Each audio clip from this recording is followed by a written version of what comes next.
قصہ حضرت دانیال علیہ السلام۔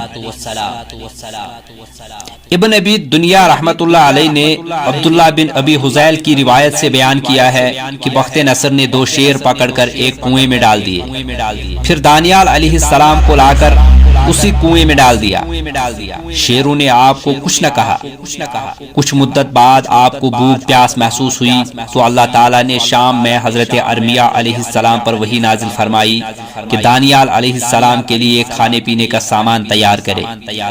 انہوں نے عرض کی، یا اللہ، میں یہاں ارض مقدس فلسطین میں ہوں اور دانیال علیہ السلام عراق کے شہر بابل میں ہیں۔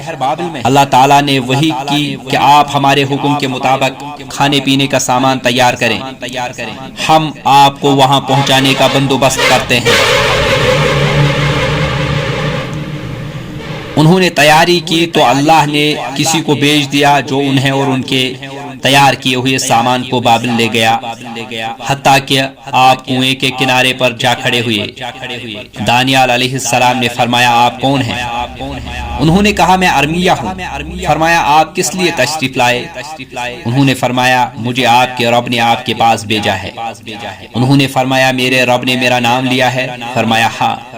دانیال علیہ السلام نے فرمایا، شکر ہے اللہ کا جو اپنا ذکر کرنے والے کو فراموش نہیں کرتا، شکر ہے اللہ کا جو اپنی ذات سے امید رکھنے والے کی آس نہیں توڑتا، شکر ہے اللہ کا جو اس پر توکل کرے وہ اسے کسی اور کا محتاج نہیں کرتا، شکر ہے اللہ کا جو صبر کا بدلہ نجات کی صورت میں دیتا ہے، شکر ہے اللہ کا جو ہمیں پریشانی آنے پر ہماری مصیبت دور کرتا ہے، شکر ہے اللہ کا جو ہمیں اس وقت بچا لیتا ہے جب ہمیں اپنے اعمال پر بدگمانی ہونے لگتی ہے کہ ممکن ہے کہ ہمارے گناہوں کی وجہ سے ہمیں مزید مصائب میں مبتلا ہونا پڑے، شکر ہے اللہ کا جو اس وقت ہماری امید کا مرکز بن جاتا ہے جب ہماری کوئی تدبیر کارگر نہیں رہتی۔ حضرت ابو العالیہ رحمہ اللہ سے روایت ہے، انہوں نے فرمایا، جب ہم نے تستر کا شہر فتح کیا تو ہمیں ہرمزان کے خزانے میں ایک پلنگ ملا، اس پر ایک میت تھی، اس کے سرہانے کی طرف ایک تحریر پڑی تھی۔ ہم نے وہ تحریر اٹھائی اور حضرت عمر ابن الخطاب رضی اللہ عنہ کی خدمت میں لے گئے۔ آپ نے حضرت کعب رضی اللہ عنہ کو بلایا، انہوں نے اس کا عربی ترجمہ لکھ دیا۔ سب سے پہلے میں نے وہ عربی تحریر پڑھی اور مجھے اب بھی اسی طرح یاد ہے جس طرح قرآن یاد ہے۔ خالد بن دینار رحمہ اللہ فرماتے ہیں، میں نے ابو العالیہ سے عرض کی، اس میں کیا لکھا ہوا تھا؟ انہوں نے فرمایا، تم مسلمانوں کے اخلاق، تمہارے معاملات، تمہارے بات چیت کے ڈھنگ اور مستقبل میں پیش آنے والے واقعات۔ میں نے کہا، پھر تم نے اس میت کا کیا کیا؟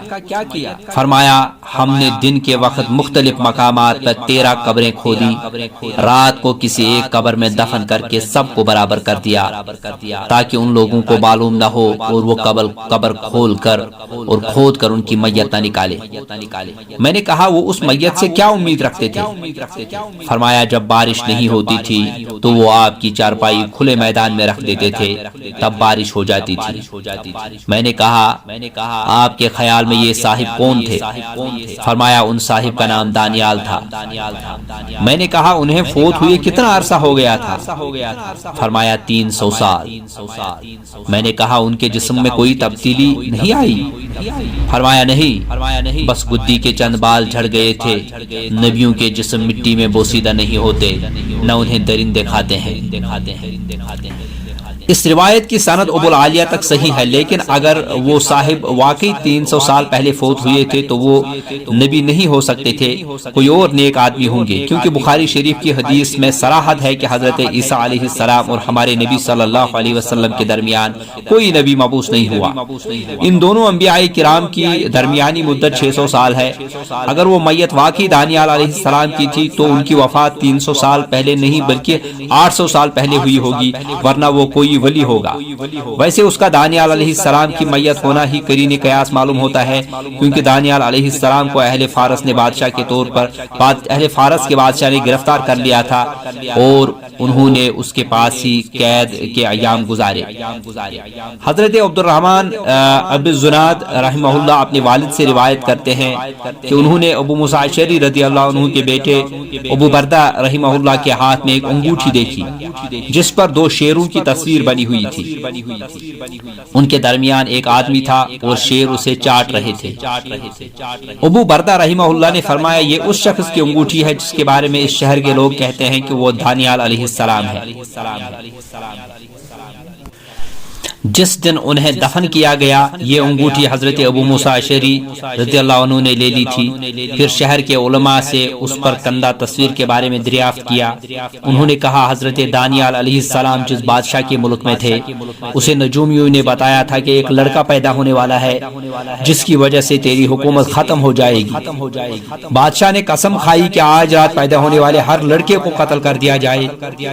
البتہ انہوں نے دانیال علیہ السلام کو شیر کے خچار میں پھینک دیا۔ آپ کی والدہ نے جا کر دیکھا تو شیر اور شیرنی آپ کو پیار سے چاٹ رہے تھے اور آپ کو کوئی نقصان نہیں پہنچایا تھا۔ شہر کے علماء نے بتایا کہ دانیال علیہ السلام نے اپنی انگوٹھی میں اپنی اور دو شیروں کی تصویر بنوائی تھی تاکہ آپ کو اللہ کا یہ احسان ہمیشہ یاد رہے۔ حقیقت کیا ہے کہ اس واقعے کی حقیقت اصل حقیقت کیا ہے وہ اللہ تبارک و تعالی ہی کو معلوم ہے۔ ہشام بن کلبی کہتے ہیں اللہ تعالیٰ نے ارمیا علیہ السلام کو وحی فرمائی کہ میں بیت المقدس کو آباد کرنے والا ہوں، آپ وہاں جا کر رہیں۔ آپ وہاں تشریف لے گئے تو وہ ویران کھنڈر تھا۔ آپ نے دل میں کہا سبحان اللہ، اللہ نے مجھے اس شہر میں رہنے کا حکم دیا ہے اور فرمایا ہے کہ یہ آباد ہوگا، لیکن اسے اللہ تعالیٰ کب آباد فرمائے گا اور کب اس مردہ شہر کو نئی زندگی عطا فرمائے گا۔ پھر آپ وہاں لیٹ کر سو گئے۔ آپ کے ساتھ آپ کا گدا تھا اور ٹوکری میں کھانا رکھا ہوا تھا۔ آپ 70 سال سوتے رہے حتیٰ کہ بخت نصر مر گیا اور اس کے اوپر حکمران لہراسب بھی مر گیا۔ اس نے 120 سال حکومت کی تھی۔ اس کے بعد اس کا بیٹا بشتاسب بادشاہ ہوا۔ بخت نصر اس کے دور حکومت میں مرا۔ اسے شام کے ملک کے بارے میں اطلاع ملی کہ وہ ویران ہو چکا ہے اور فلسطین کے علاقے میں درندے بکثرت ہیں اور کوئی انسان باقی نہیں۔ اس نے بابل میں بنی اسرائیل سے کہہ دیا کہ جو شخص شام جانا چاہتا ہے چلے جائے۔ اس نے بنی اسرائیل ہی کے ایک شخص کو ان کا سردار مقرر کر دیا اور اسے بیت المقدس تعمیر کرنے کا حکم دیا۔ وہ سب وہاں جا کر آباد ہو گئے۔ اللہ تعالیٰ نے ارمیا علیہ السلام کی آنکھیں کھولی اور آپ نے شہر کو آباد ہوتے دیکھ لیا۔ آپ کی یہ نیند 100 سال طویل تھی۔ جب آپ جاگے تو آپ کو یوں محسوس ہوا کہ آپ دن کا کچھ ہی حصہ سوئے رہے۔ سونے سے پہلے آپ نے شہر کو ویران دیکھا تھا، جاگے تو آباد نظر آیا۔ بنی اسرائیل وہاں آرام و سکون سے رہتے رہے حتیٰ کہ طوائف الملوکی کے دور میں ان پر رومی غالب آ گئے۔ پھر عیسائیوں کے غلبہ کے بعد یہودیوں کی کوئی حکومت اور سلطنت نہ رہی۔ ابن جریر فرماتے ہیں لہراسب بہت انصاف پسند بادشاہ تھا۔ سب حکمران اور فوجی افسر اس کی بات مانتے تھے۔ شہر آباد کرنے اور نہریں بنوانے میں بہت دانائی سے کام لیتا تھا۔ 100 سال سے زیادہ مدت کے بعد وہ ملک کا انتظام کرنے کے قابل نہ رہا تو اپنے بیٹے بشتاسب کے حق میں دستبردار ہو گیا۔ اس کے دور حکومت میں مجوسی مذہب شروع ہوا۔ وہ اس طرح کی ایک آدمی ارمیا کے ساتھ کچھ عرصہ رہا، اس کا نام زرتشت تھا۔ کسی وجہ سے ارمیا اس سے ناراض ہو گئے اور اس سے بد دعا دی۔ زرتشت کو برس کی بیماری لگ گئی اور وہ آذربائیجان کے علاقے میں چلا گیا۔ وہاں وہ بشتاسب کا درباری بن گیا اور اسے خود ساختہ مجوسی مذہب کی طرف بلایا۔ بادشاہ نے خود بھی یہ مذہب قبول کر لیا اور عوام کو بھی اسے قبول کرنے پر مجبور کیا اور بہت سے لوگوں کو قتل کیا۔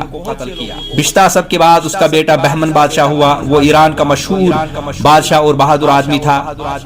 الغرض ابن جریر کا یہ قول ہے کہ اس شہر بیت المقدس کے پاس سے گزرنے والے ارمیا علیہ السلام تھے۔ متعدد علماء نے یہی قول اختیار کیا ہے، تاہم متعدد صحابہ و تابعین کا قول ہے کہ یہ واقعہ عزیر علیہ السلام کو پیش آیا تھا۔ علماء کے ہاں یہ قول زیادہ مشہور ہے، واللہ عالم اس کی حقیقت کیا ہے اللہ خوب جانتے ہیں۔